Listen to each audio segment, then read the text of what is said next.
ముందుగా మీడియా వాళ్ళకు చాలా కృతజ్ఞతలు. చాలా అంటే చాలా కృతజ్ఞతలు. చాలా రోజుల నుంచి నేను కూడా దీని గురించి చూస్తున్నాను, కానీ ఎందుకు లేని స్పందించలేదు. కాకపోతే ఈరోజు మన సంపత్ నాయక్ గారు కానివ్వండి, అశోక్ రాథోడ్ అన్న వాళ్ళు కానివ్వండి, వీళ్ళు what ever happened in the ground level దాన్ని జనాల ముందు తీసుకొని వచ్చారు కాబట్టి నేను మాట్లాడాల్సి వస్తుంది. అయితే నేను ముందుగా బాధితుల కంటే ముందుగా నేను నా గిరిజన బిడ్డల గురించి మాట్లాడదాం అనుకుంటున్నాను. ఎవరైతే ఇప్పుడు గిరిజన అనే పేరు పెట్టుకొని ఆర్గనైజేషన్స్ పెట్టుకొని ఈ కాంగ్రెస్ పార్టీ వేసే కుక్క బిస్కెట్లు వేస్తుంటుంది కదా, డబ్బులు చిల్లర డబ్బులు, వాటికి లోబడి ఈరోజు మన గిరిజన బిడ్డలు చనిపోతుంటే వాళ్ళ పక్షాన నిలబడకుండా ఎవరో మంగ్లీ పక్షాన నిలబడ్డారు కదా. నేను వాళ్ళకి చెప్తున్నా, మీకు సిగ్గు శరం ఏదైనా ఉందా? మనిషికి మానవత్వం అనేది ఏదైనా ఉందా? ఈరోజు మీకు మంగ్లీ మాత్రమే కనిపిస్తుందా? మీకు చనిపోయిన వాళ్ళు కనిపించట్లేదా? ఈరోజు జీవో 29 వల్ల చాలామంది మన గిరిజన బిడ్డలు అందరూ ప్రిలిమ్స్ రాకుండా రిస్ట్రిక్ట్ అయిపోయినప్పుడు అప్పుడు ఎక్కడ పోయారండి మీరు అందరూ? మొన్న అదేదో హాస్పిటల్ అన్నా, ఉస్మానియా హాస్పిటల్లో ఒక గిరిజన బిడ్డ చనిపోతే ఇప్పటి వరకు ఒక్కడు స్టేటస్ పెట్టలేదు. మరి వీళ్ళందరూ గిరిజనులు కాదా? నేను ఈరోజు సంపత్ నాయక్ గారికి చెప్తున్నాను, మంగ్లీ గారిని కాదండి మీరు బైకాట్ చేయాల్సింది. ఇట్లాంటి దొంగగాళ్ళు ఎవరైతే ఉన్నారో కమ్యూనిటీలో ముందు వాళ్ళని బైకాట్ చేయండి. వాళ్ళకు ఉండే అర్హతే లేదు. ఈరోజు ఒక చిన్న ఎగ్జాంపుల్ చెప్తాను. ఈరోజు వీళ్ళకు మంగ్లీ మాత్రమే కనిపించిందా? మంగ్లీ గారేసే డబ్బులు మాత్రమే వీళ్ళకి కనిపిస్తున్నాయా? ఈరోజు మా దాంట్లో మా కమ్యూనిటీలో చాలా హయ్యర్ పొజిషన్లో ఉండేవాళ్ళు కూడా ఉన్నారు. ఎగ్జాంపుల్ జీవన్ లాల్ లావడియా గారు, ఆయన మీద ఒక అలిగేషన్ వచ్చింది. అలిగేషన్ వచ్చినప్పుడు హీస్ నాట్ ప్రూవెన్ అన్న గిల్టీ ప్రూవ్ అవ్వక ముందే ఆయన మీద అలిగేషన్స్ వచ్చినా కూడా ఆయన గురించి ఒక్కరు కూడా మాట్లాడలేదు. అప్పుడు ఎక్కడ వేరు మీరంతా? అప్పుడు ఏ కమ్యూనిటీ మీరంతా? అప్పుడు రెడ్డిలో జాయిన్ అయ్యారా, లేకపోతే మాదిగొల్లలో జాయిన్ అయ్యారా, లేకపోతే ఇంకే కమ్యూనిటీలో జాయిన్ అయ్యారు మీరు అప్పుడు ఎందుకు మాట్లాడలేదు?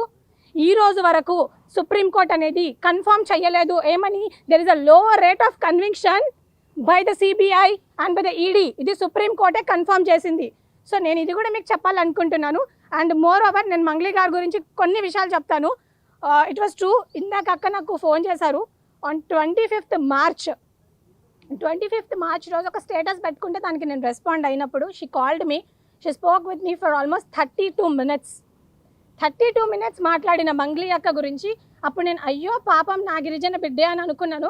కానీ after seeing all these proofs నాకు చూశాక నాకు అప్పుడు అర్థమైంది, లేదండి మంగ్లీ గారు, సీరియస్లీ మీరు నిజంగా ఈ కమ్యూనిటీకి ఏదో చేశానని చెప్పుకుంటున్నారు కదా. ఈరోజు మంగ్లీ గారు అంటారు నేను మంగ్లీ అనే పేరు పెట్టుకొని ప్రపంచ దేశాలకు మన గిరిజనుల గురించి చెప్తున్నాను అంటున్నారు. మీరు మాత్రమే కాదు, మీరు ఎవరికి చెప్పారో నాకైతే తెలీదు. గ్రౌండ్ లెవెల్లో కొట్లాడే వాళ్ళు చాలామంది ఉన్నారు. ఈరోజు సంపత్ ఉన్నారు, సంపత్ జనసేన అని పెట్టుకోవచ్చు, ఆయన పేరు సంపత్ నాయక్, ప్రత్యూష రాథోడ్, అశోక్ రాథోడ్, జీవన్ లాల్ లావడియా, ఇట్లా చాలా మంది వాళ్ళ పేరు వెనకాల మా గిరిజన ట్యాగ్ పెట్టుకున్న వాళ్ళే. మీరు మాత్రమే సెలబ్రిటీ కాదు. సెలబ్రిటీ అంటే మీరు ఇష్టం వచ్చినట్టు ఏది పడితే అది చేస్తారా? మీ చేతిలో ఏది ఉంటే అది చేస్తారా? నేను ఈరోజు మంగ్లీ గారిని కూడా ఒక విషయం అడుగుదాం అనుకుంటున్నాను. మీరు ఇన్ని సంవత్సరాల నుంచి మీరు మా గిరిజనులకి ఏం చేశారు, మీరు ఏం చేశారు అనేది నేను అడుగుతున్నాను. సెలబ్రిటీ కాదు తను. బేసికల్గా తెలంగాణ మూమెంట్ జరిగేటప్పుడు మా దగ్గరకు వచ్చి అన్న ఒక ప్రోగ్రామ్ ఉంటే ఇవ్వండి, తనని తీసుకొచ్చింది భిక్షు నాయక్ గారు. అన్న ఒక ప్రోగ్రామ్ ఉంటే ఇవ్వండి, ఒక ధూమ్ధామ్ ఉంటే ఇవ్వండి, ఒక పాటలు పాడుకుంటే మాకు ఇవ్వండి అన్న, మాకు ఉపయోగపడుతుంది అనుకుంటున్నామే. షీఈ్ నాట్ సెలబ్రిటీ దేనికి సెలబ్రిటీ? ఎందుకు సెలబ్రిటీ పేరు చెప్పుకొని నువ్వు ఎవరిని ఉద్ధరించాలనుకుంటున్నావు?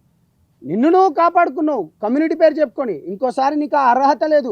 నువ్వు ప్రెస్ మీట్లో కూడా మాట్లాడేటప్పుడు ఆ గమండు మాటలేంది, తగ్గించుకోండి అవి ప్లీజ్. ఈరోజు మంగ్లీ అక్క అంటారు నేను ఒక సెలబ్రిటీని, సో అందుకే నేను మీడియా ముందుకు రావట్లేదు, కాబట్టి మీరు ప్రెస్ మీట్ పెట్టి మాట్లాడండి అని అంటున్నారు. నేను మంగ్లీ అక్కకు ఒక చిన్న విషయం చెప్దాం అనుకుంటున్నాను. చిన్న సజెషన్ అక్క, మీతో కోట్ల డబ్బులు ఉన్నాయి కాబట్టి అడ్డం మీద కూలీలు 500 ఇస్తే వస్తారు, వాళ్ళని పెట్టుకొని ప్రెస్ మీట్ చేసుకోండి. మాలాంటి వాళ్ళు నిజంగానే అన్యాయానికి మేము ఎప్పుడు వత్తాసు పలకము, మేము ఎప్పుడు బాధితుల పక్షానే నిలబడతాము. అండ్ ఈరోజు ప్రెస్ మీట్ పెట్టి మాట్లాడే కొంతమంది గిరిజన నాయకులు ఉన్నారు, సోకాల్డ్ గిరిజనులు అని చెప్పుకునే నాయకులు ఉన్నారు. అండ్ వాడు ఎవడో మోతిలాల్ అంట, నాకైతే నిజంగా వాడి గురించి ఇప్పటివరకు తెలియదు. ఇప్పటివరకు ఆయనకు రెస్పెక్ట్ ఇచ్చేదాన్ని, కానీ ఆమె ఇచ్చే 10-20 రూపాయలకు మొరిగే వాళ్ళ గురించి నేను మాట్లాడాలనుకోవట్లేదు.